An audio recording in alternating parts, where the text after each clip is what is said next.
அந்த ஊரில் அவர் ஒரு பெரிய பணக்காரர். அவரை பார்த்தால் அனைவரும் ஓடி தப்பிக் கொண்டிருந்தனர். காரணம், அவர் யாரை சந்தித்தாலும் தன்னை பற்றி புகழ்ந்து பாடுவதிலேயே மிகவும் முனைப்பாக இருந்தார்.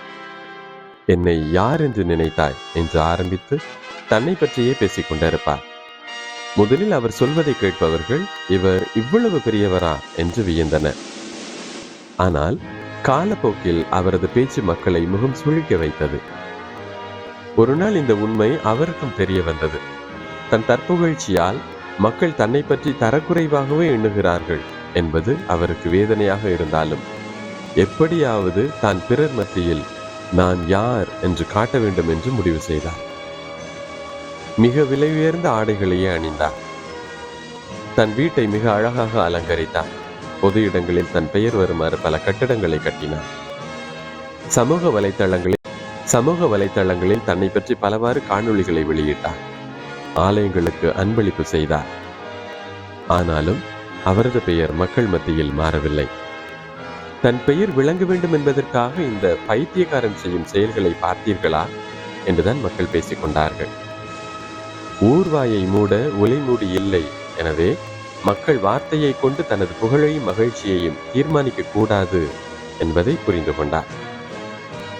சற்று தளர்ந்த மனதோடு நடந்து கொண்டிருக்கும் போது, ஐயா, ஏதாவது எனக்கு உதவி செய்யுங்கள் என்று குரல் கேட்டு திரும்பினார். ஒரு வயதான பெண்மணி மிகவும் பசியோடு அவர் முன் நின்றிருந்தார். தன் கையில் வைத்திருந்த உணவுப் பொருட்களை அவரிடம் கொடுத்துவிட்டு அவர் கூறிய நன்றியை கூட எதிர்பார்க்காமல் நடந்தார். ஒரு சிறுவன் கொஞ்ச நேரத்தில் அவரை நோக்கி ஓடி வந்து அவருக்கு வணக்கம் தெரிவித்து நன்றி கூறினார். எங்கள் பாட்டிக்கு நீங்கள் கொடுத்த உணவுதான் எங்கள் குடும்பத்தின் பசியை இப்போது தீர்க்கப் போகின்றது. உங்கள் அன்புக்கு நன்றி என்று கூறிய அந்த சிறுவனின் கண்களையே அவர் பார்த்து கொண்டிருந்தார்.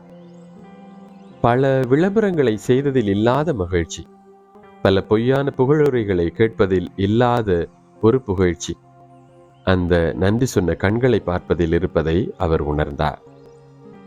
பிறருக்கு உபயோகம் இல்லாமல் செய்த பெரிய பெரிய செலவுகளில் கிடைக்காத புகழ் இந்த சிறுவனின் கண்களில் அவருக்கு தெரிந்தது. ஆதரவோடு அந்த சிறுவனின் கைகளை பற்றினார். அவரது வாயில் வார்த்தைகள் வரவில்லை. கண்களிலிருந்து ஒரு துளி கண்ணீர் கசிந்து சிறுவனின் கரத்தில் விழுந்தது.